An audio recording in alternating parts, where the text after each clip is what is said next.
There's absolutely no question that elements of the media have been very happy to publish stories and promote stories that have sought to exacerbate those differences and drive division.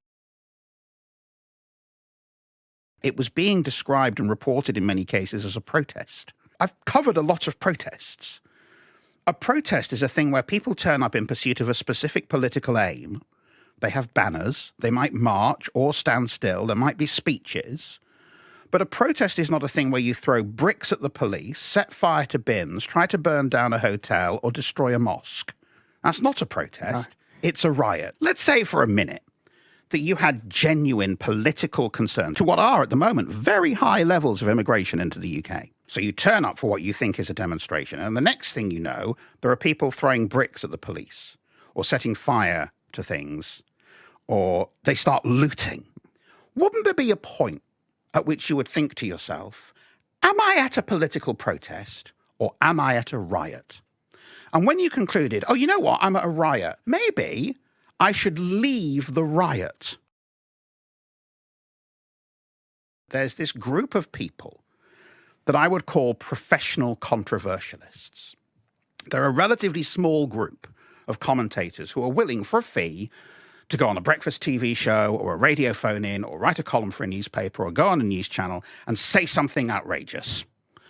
Say something outrageous because it's edgy and it drives engagement. And then when they review the success of that program the following day, they go, look how many comments we had when we retweeted that really angry video. Look how much engagement we had. And so from that perspective, it's succeeding. But we're starting to see in the UK this week that you cannot have those conversations, that tone of conversation, play out in the media day after day, week after week, month after month, and it not bounce back at you through the attitude you hear expressed by the ordinary people that you are speaking to every day.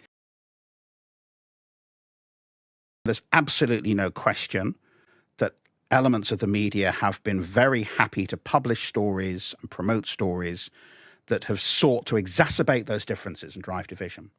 But politicians, I think, also have some questions to answer, and not just the sort of Nigel Farage wing, but mainstream political parties have got into this competition for who can be toughest, who can use the toughest rhetoric on immigration, who can use the toughest rhetoric about people coming into the country, who can be toughest about asylum seekers and meanest to people who are looking for asylum in the country. Inevitably, if you talk in that way, if you make that part of mainstream politics, you make that part of the mainstream media, conversations or expressions of opinion that 30 years ago would have cost you your job or seen you ostracized from polite society are now mainstream political positions. It is just worth pointing out at the same time that in every single community that has been hit by rioting in the last week, the following day, other members of that community have come out with brooms and shovels and cleaned up and rebuilt the walls around mosques and made cups of tea for the police and helped clean up the shops that have been torched. You have seen that these communities are not lost to the far right. They're not lost to violent bigots. There are better people there.